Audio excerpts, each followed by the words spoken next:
Pemirsa, Pasar Induk Kramat Jati, Jakarta Timur diidentifikasi sebagai pasar dengan penyebaran COVID-19 terbesar di DKI Jakarta. Meski begitu, kegiatan jual beli di Pasar Kramat Jati, Jakarta Timur masih berlangsung normal. Pasar yang menjual sejumlah kebutuhan bahan pokok seperti buah-buahan, sayuran, dan lain sebagainya ini masih beroperasi selama 24 jam. Pengelola memperketat fasilitas serta protokol kesehatan untuk mencegah penyebaran COVID-19 agar tidak semakin meningkat. Sebelumnya, Dinas Kesehatan DKI Jakarta telah melakukan tes COVID-19 kepada pedagang di 18 pasar di Jakarta. Dari total 1.168 sampel, 137 diantaranya dinyatakan positif COVID-19.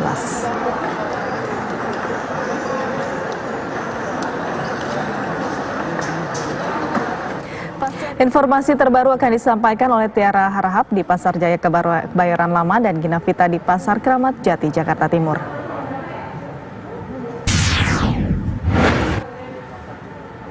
Kita ke Gina Vita di Kramat Jati. Di sana bagaimana dengan aktivitas pasar di sana, Gina Vita? Aktivitas pasar atau di Pasar Kramat Jati tempat saya mengabarkan saat ini masih aktivitasnya normal seperti biasa, aktivitas jual beli masih terjadi seperti biasanya. Nah, kalau tadi saya pantau mengenai protokol kesehatannya ini memang masih banyak sekali para pedagang di Pasar Kramat Jati, Pasar Induk Kramat Jati yang tidak menggunakan masker, kemudian belum ada pengaturan untuk jalur masuk agar searah sehingga tidak terjadi penumpukan warga ketika akan masuk menuju ke Pasar Kramat Jati. Nah, untuk penerapan ganjil genap ini seperti apa? Apakah kemudian diterapkan di sini? Kita akan langsung berbincang dengan salah seorang pedagang buah-buahan di Pasar Kramat Jati. Selamat siang, Pak Ali. Selamat siang, Pak Ali, ini saya tadi lihat bahwa di masing-masing lapaknya tidak ada nomor penomoran, memang tidak diberlakukan ganjil genap di sini ya, Pak? Belum diterapkan, untuk dari PD juga belum diterapkan. Sementara ini juga masih biasa-biasa aja. Kalau misalnya nanti diterapkan, setuju atau tidak, Pak, sebagai pedagang? Kalau bagi saya pribadi kurang setuju, tapi mungkin semua untuk pedagang Pasar Indo juga mungkin kurang setuju, nggak setuju mungkin. Nggak setujunya kenapa, Pak? Kita aja sebelum dari pandemi ini aja omset udah menurun, apalagi diterapkan dari ganjil genap, mungkin udah beda lagi. Karena kita yang punya lapak juga satu orang mungkin punya banyak lapak. Belum diberlakukan ganjil genap saja ini sudah menurun belum omsetnya? Omsetnya udah menurun. Berapa persen penurunannya? Kurang lebih ya dari hari-hari biasa ya 70%-an lah. 70% menurunnya? Pak, tapi kalau saya lihat ini kan di masing-masing lapak ini kan lapaknya kalau bisa saya katakan luasnya 4x2 meter lah ya. Nah, ini ada beberapa pedagang di dalamnya, terus kita belum tahu juga kalau misalnya banyak sekali warga yang datang ke sini. Susah nggak sih nantinya nerapin jaga jarak? Biasanya kalau yang datang di sini bukan dari warga, tapi dari ini khusus untuk paling pedagang dari pasar-pasar kecil. Artinya tapi kalau misalnya pembeli datang ke sini, beli jika nggak bisa kita bergerombolan juga nggak mungkin. Ya paling kalau bergombolan, paling kalau lagi ngobrol-ngobrol bisa bergombolan, tapi kalau masalah untuk belanja nggak mungkin, untuk bergerombol nggak mungkin. Tetap ada kerumunan kan di sini, gitu, artinya tetap sulit ya untuk menerapkan jaga jarak di sini ya. Nah, ada nggak sih Pak pengawasan mungkin dari pihak pengelola pasar, kemudian dari petugas tempat ya, kemudian memeriksa satu-satu untuk masing-masing lapaknya agar kemudian menjaga jarak, kemudian menggunakan masker, ada nggak pengawasan seperti itu? Kalau tiap pagi ada patroli, cuman patrolinya untuk masalah masker.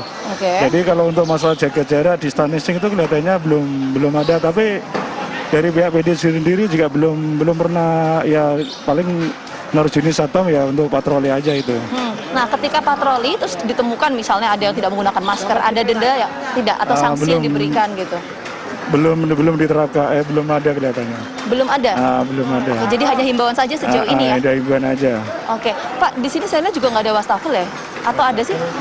Ada, tapi mungkin paling di pintu gerbang atau di pintu-pintu utama lah. Tapi kalau untuk di wilayah lapak kelihatannya belum ada.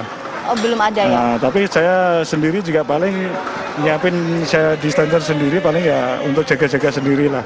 Oke, nah Pak, tapi gini, kemudian kalau untuk pemeriksaan kesehatan nih, diberlakukan nggak misalnya ada pemeriksaan suhu tubuh, rapid test atau swab test di sini ada tidak? Nah, kalau untuk pintu masuk udah suhu tubuh udah ada setiap hari. Cuman kalau untuk rapid test belum.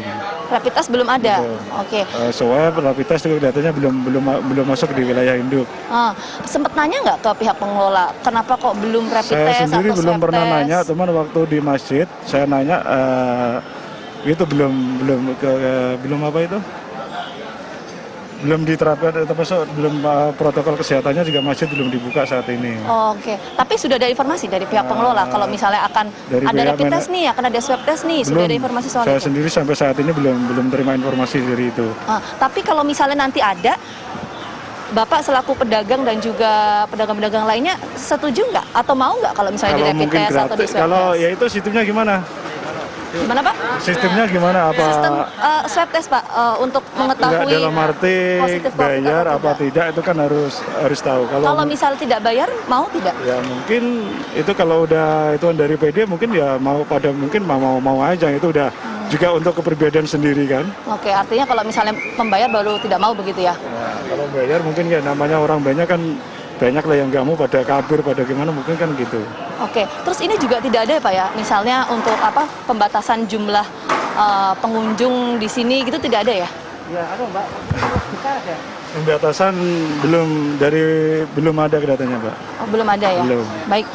Terima kasih Pak Ali atas waktunya telah bergabung bersama kami di Kabar Siang. Semoga sehat-sehat selalu. Itu tadi pemirsa sedikit perbincangan saya dengan salah seorang pedagang buah-buahan di sini. Memang yang menjadi 2 poin yang menjadi perhatian ini adalah mengenai pemeriksaan massal berupa misal rapid test atau swab test. Mengingat memang lokasi atau pasar Kramat Jati ini menjadi lokasi yang ditemukan kasus positif corona terbanyak di wilayah DKI Jakarta, dan juga ini menjadi tempat interaksi antara pedagang dan juga pembeli dari berbagai tempat. Kemudian yang kedua, ini adalah mengenai pengaturan dari ganjil genap dan juga pembatasan dari jumlah pengunjung yang datang ke pasar Kramat Jati. Yaumi. Gina Vita dari Pasar Induk Kramat Jati, Jakarta Timur.